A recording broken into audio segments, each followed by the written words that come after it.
The hidden impact of your daily water use, the way we do our laundry, clean our dishes and hose down our cars, all has a surprising and largely unnoticed impact on the climate. Jackie Lambert suspects that her habit of showering only every 3 days is unusual. But I'm unapologetic for it because I think it's fine, she laughs. After all, a daily shower is more about cultural expectations than hygiene. To be fair, Lambert's whole lifestyle is on the unusual side. After she and her husband were made redundant in their early 50s, they decided to rent out their house in the coastal town of Bournemouth, UK, and move into a caravan with their 4 dogs for much of the year. At the moment, they're in a village in the Italian Alps. The limit when you're caravanning is the fact that you very rarely have water hooked up to the caravan, explains Lambert, who worked in sales before she retired. You have to collect all the water yourself. The couple typically fill 40-litre water carriers at caravan sites, and roll them along the ground to their caravan. It's surprising how quickly you get through that, says Lambert. So, certainly, the lifestyle does make you very conscious of how much water you use. A good example is laundry. The couple use a portable twin-tub washing machine, an electricity-powered device with 2 compartments that requires a bit more manual input than a typical modern washing machine. First, they pour warm water into the left side, which runs up to 12 minutes on an agitating cycle. They then move the clothes to the right-hand tub, a spin dryer. We reuse rinse water for the next wash if it is clean enough to do so, explains Lambert.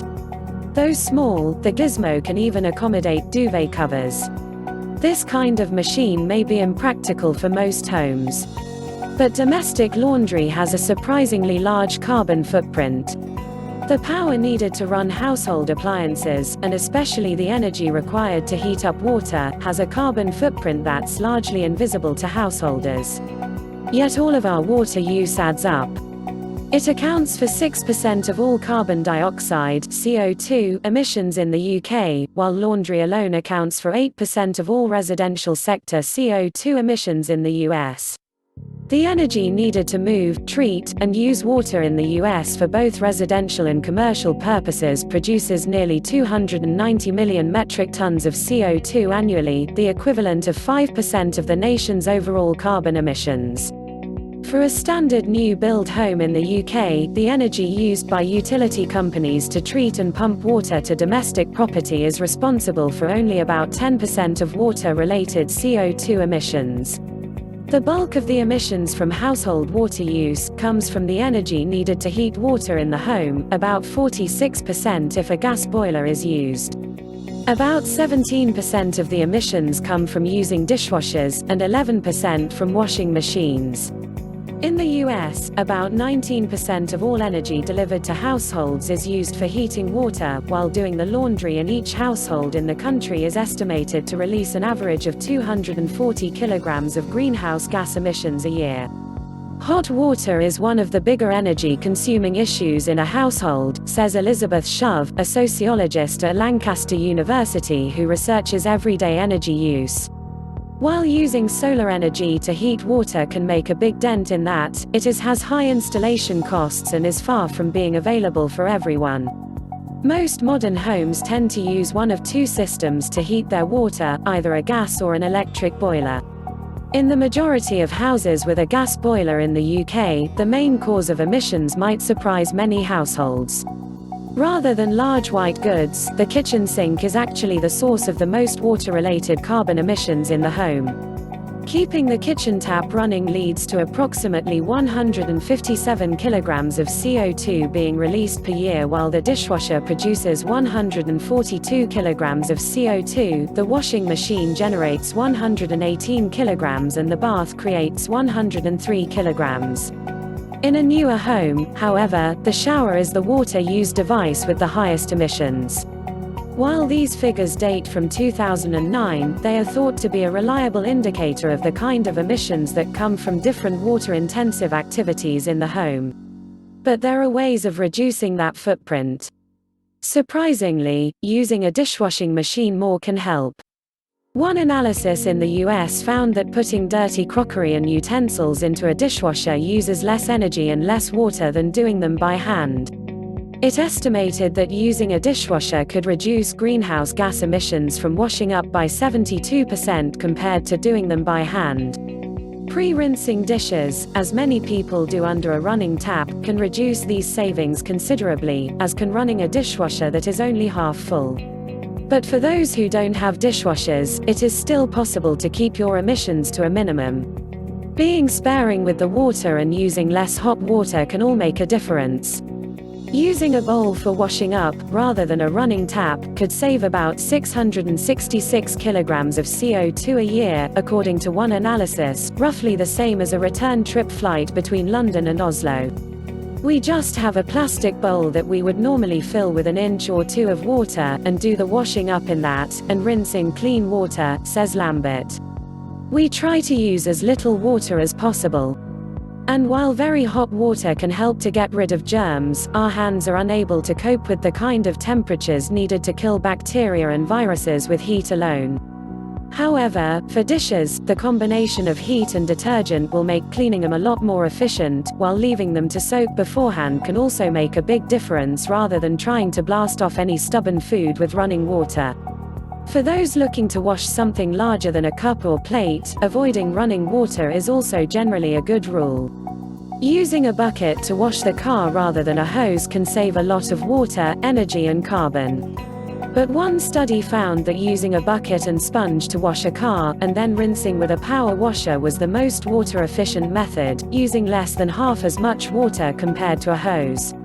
As for laundry, the most carbon-intensive part of dealing with our dirty clothes is drying them off, due to electricity gobbling tumble dryers. According to one estimate, drying makes up about 5.8% of residential sector CO2 emissions in the US. Heating the water for laundry accounts for a further 1.59%, while the actual washing itself makes up 0.9%. Lowering the temperature of the wash, combined with air drying, could make a big difference to cleaning up your laundry-related carbon emissions. As this also uses less electricity, it could also save you money. Cold water use seems to be the transformation that people can make with the least effort, according to researchers at Arizona State University who examined the carbon footprint of domestic laundry. For instance, a load of laundry washed at 60 C, then dried in a washer-dryer, produces the equivalent of 3.3 kilograms of CO2, compared to just 0.6 kilograms for the same load washed at 30 C and dried on a clothesline. One analysis by the Sustainability Consortium estimated that if one load of laundry a week was washed on a cold cycle rather than warm or hot, each household could reduce its carbon footprint by 23 kilograms a year.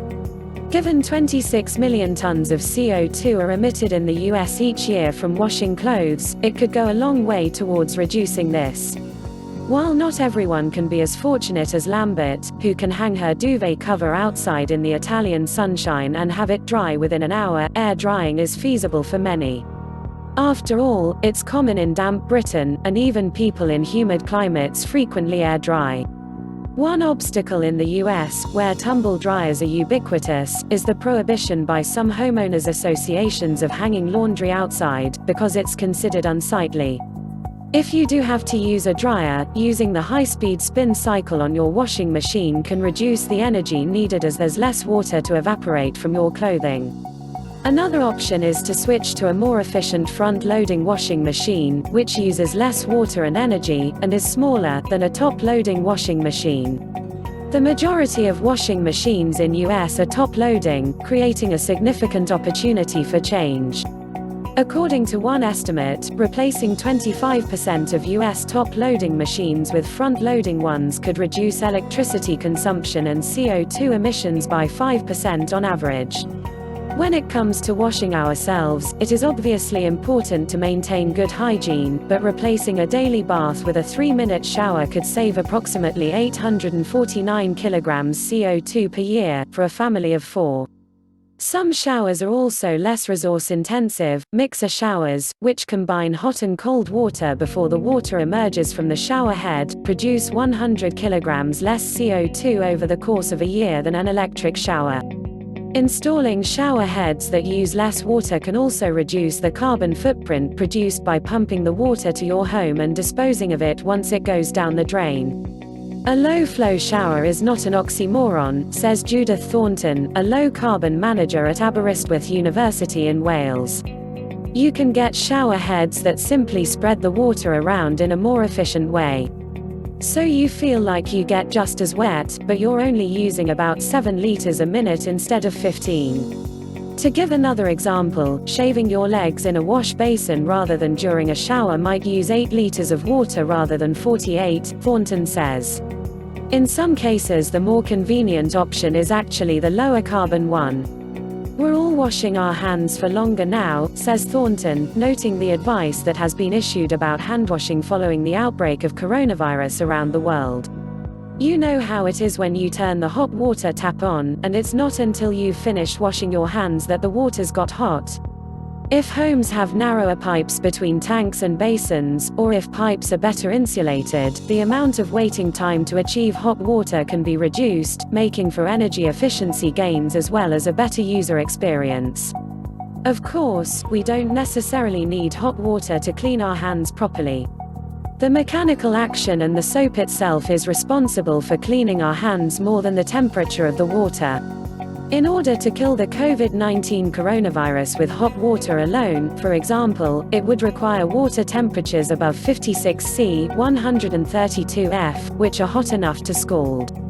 Washing our hands with a cooler, more comfortable water temperature, along with soap and a bit of elbow grease, could end up being kinder to the climate and just as hygienic. Overall, individual water use decisions can't be one size fits all.